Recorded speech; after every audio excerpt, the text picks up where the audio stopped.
Hello everyone, I'm Michael Dana. And I'm Kristen Oakes. Thank you for joining us on This Week in Louisiana Agriculture, the only TV show bringing Louisiana farmers and consumers together every week. And the one place where Louisiana farmers and consumers interact directly is at your local farmers market. However, many communities across the state do not have access to fresh, locally grown produce and other products. Those areas are known as food deserts. As TWILA's Avery Davidson shows us, one group is creating an oasis by bringing the farmers market into these food-barren areas.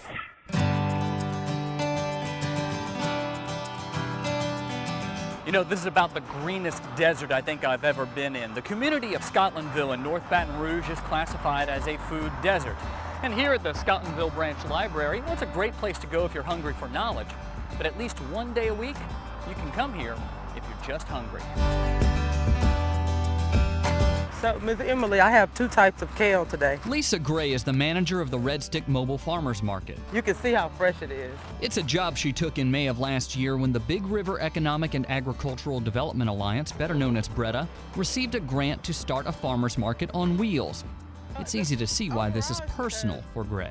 And growing up in Scotlandville, I watched grocery stores dwindle down and just eventually phase out. Gray says many of the residents here, especially the elderly and disabled, do not have any way to get fresh fruits and vegetables.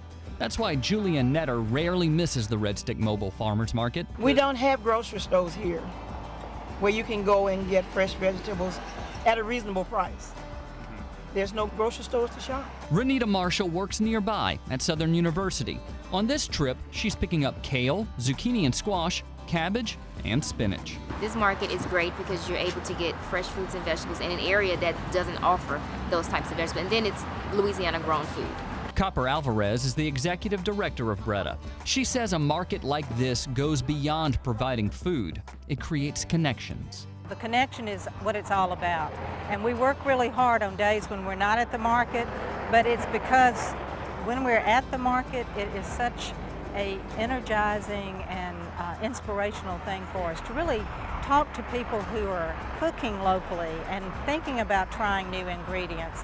And the more you build a relationship, the better you can understand where your food comes from. They finish shopping in like 5 or 10 minutes, but they just hang out because of the market experience. And this market experience is also creating new opportunities for Louisiana farmers. Red Stick Farmers Market is about giving direct sales opportunities to local farmers. And there are so many people right now wanting a farmers market, and we just don't have enough local farmers in the area. So this is giving us a chance to recruit new farmers who don't have the capacity to make it through a 4-hour market, but who can come here to learn about selling at a market and do it for 2 hours rather than 4 hours.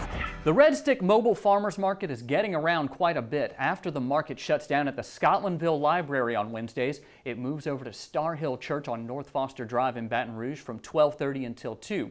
On Thursdays, the mobile market opens up on the Delmont Service Center on Riley Street from 8:30 until 10:30 a.m. and then moves to the Leo S. Butler Community Center on Washington Street in Baton Rouge from noon until 2.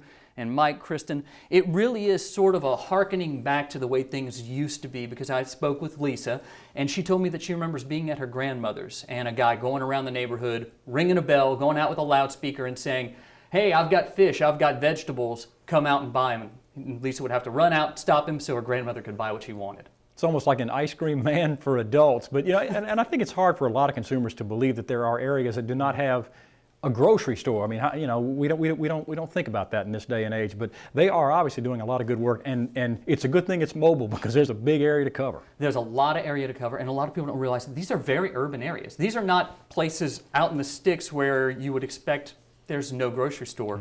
This is a place where thousands of people live and they can't get fresh produce otherwise. Good story, Avery Davidson. Thanks.